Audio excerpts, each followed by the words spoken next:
How come are these calisthenics kids so goddamn strong, so fast, on the rings?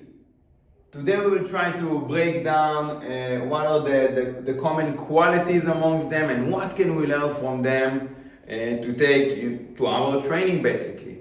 And before we get that going, please, if all the by the way tribe athletes, if you are not subscribed yet to the calisthenics membership site, please do so. Check the website, links in the description below. Go to the website, scroll. There's tons of education, free content, free programs, and see for yourself.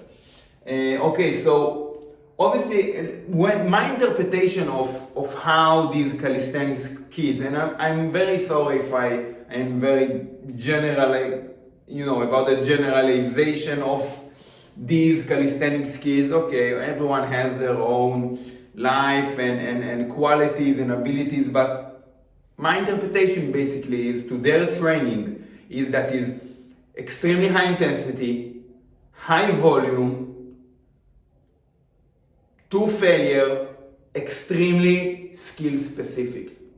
So let me tell you from the scratch, from the get-go, they are spot on with how you should train if you care primarily, arguably only, for calisthenics, strength and skill. That's how you would train, okay? That's the best way, the fastest way to get there. So they train with high intensity. By that I mean that I always see extremely short holds or one, maybe 3 repetition maximum of an exercise. Everything is extremely low repetition and also down to failure, like boom, and 2-second hold and then they drop. Extremely max effort, everything to failure, high intensity, but also fairly high volume. So I see 10 sets plus per skill from everything that I try to read and get.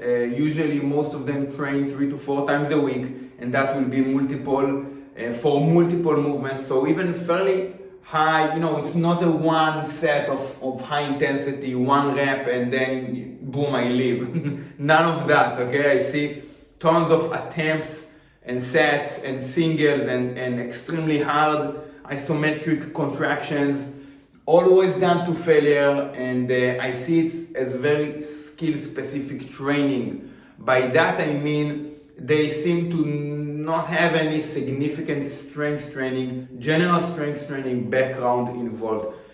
Just doing bodybuilding, gym, classic powerlifting or weightlifting, squats, deadlift, bench, press, dips, even chin-ups, stuff that are calisthenics. I don't see a lot of, a background with that.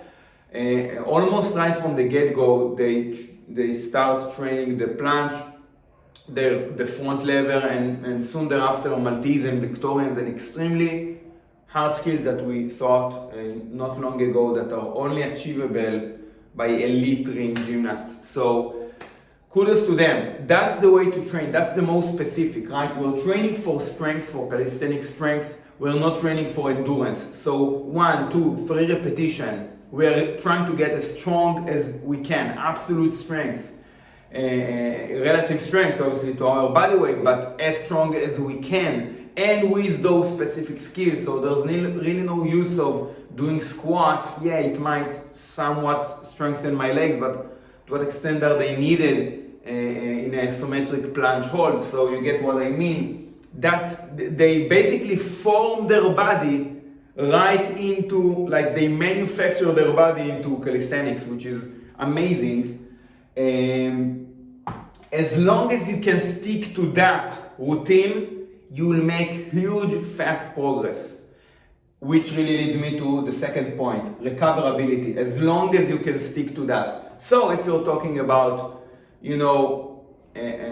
just an athlete that is 30 years old and has more stress, career, family to take care of, maybe debts, mortgage, you know what I mean, recoverability. You have other responsibilities, which is, it's good in life in general.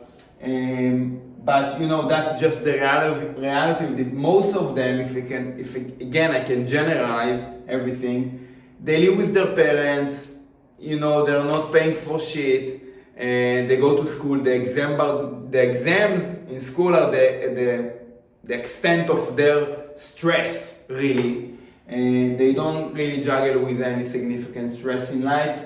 Their hormonal system is as optimized as it can be. They're at the hormonal peak, maybe with testosterone at 17 years old, 17 years age, and so they have really a lot of recoverability to devote.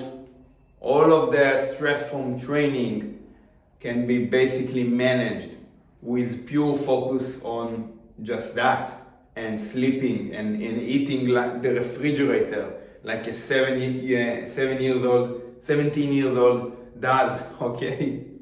And the last thing is anthropomorphics, which really we have nothing to do with that, right? We are dealt with what we are given, but obviously lighter athletes will have more relative strength potential in comparison to still a muscular and lean individual who weighs 20 kilograms more. And the heavier we go and the taller we go and the more wingspan we go, really exponentially it gets more true. And I've taken some squat world records, powerlifting world records, to really examine that theory. Okay, so we have the weight class, and these are all, they have weight limits. So that's the 59 weight limit class. This is the 102, this is the 120. Okay, so they all try to maximize muscle mass while being as lean as they can to really push the relative strength as high as they can. I did not include the super heavyweights, which are 120 kilograms plus, because at that stage you don't get extra points for being lean. Obviously, you can just add as much fat as you want. So the lighter weight class, the squat and top squat, the world record, it's 4.2 times body weight, and at the 102 weight class kilogram, it's 3.5 times body weight, and at the 119 kilogram weight class, it's 3.2 times body weight. So we can see really a phenomena that the heavier the athlete gets, although the squat records are absolutely amazing, in absolute terms, he is able to push the squat further, but in relative terms, he's actually weaker relative to his own body weight. So that's basically anthropomorphics one-on-one for you. You can try with your build to be as muscular doing calisthenics and as lean as you can to really maximize relative strength.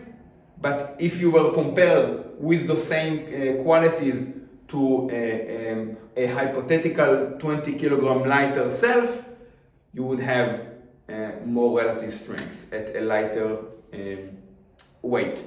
So that's that's one thing that we have to really discuss. What can we learn from that? Okay, so basically the first thing that I took is have no excuses. Okay, these kids actually inspire me. They inspire me. I see them as competition. I know I compete with myself when I program and when I work out. I do not think necessarily about them, but they really inspire me. They taken the calisthenics, the gymnastic strength to the next level for me. So when I'm not that old, but when I started, I was fairly strong and I didn't see a lot of people performing stuff that I did with planche push-ups and ring planche. But I was soon misled by what seems to be thousands of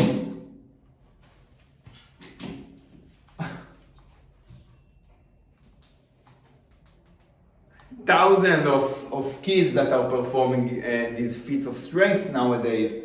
So I see that as competition, and no one cares about my circumstances, right? I have more stress, I have family, I have a home, Who cares? You know, sleep, eat as you know, as clean, as good as you can, as healthy as you can, train as optimal as you can, with the best program for you, with the best training, with the most fun that you can, and be as motivated so you can work hard, so you can see results, and try to push that. Although you are fairly heavier and you have more stress in life and you have more responsibilities, okay? I don't see that as a bad thing. Neither should you. You should be inspired by that. And we have to be maybe more precise than they do with some stuff, okay? Nutrition, sleep, things that are trivial to them. Now, for us, it's not trivial anymore. We have to be precise to get those 1% gains. Otherwise, we wouldn't even be in the conversation of being as relatively strong, relative strength-wise. So the first thing that I take is no excuses. The second, okay, now the pool is bigger. We have more guys to derive a technique execution from. So I want to see 100 planches, and what can I take? What is really a common recurring theme in technique that I can derive to my training, okay? Often something that you see repeated at the elite level, meaning that is efficient. It hints of efficiency, so you can take that, you can learn from that, okay? Programming-wise, what are they doing? Technique-wise, what are they doing? And so on. That's the second thing.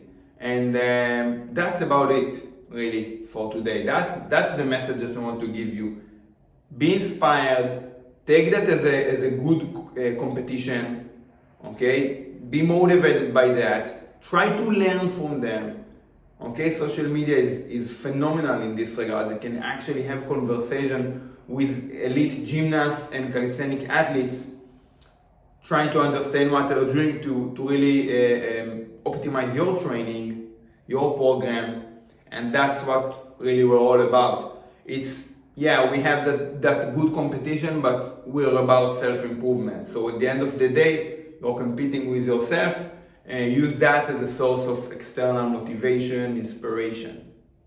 So again, all the Bodyweight Tribe athletes, if you are not subscribed yet to the Calisthenics membership site, link is in the description below. Check the website, there's a free calisthenics program there. There are tons of education, exercise tutorial, articles that are completely free.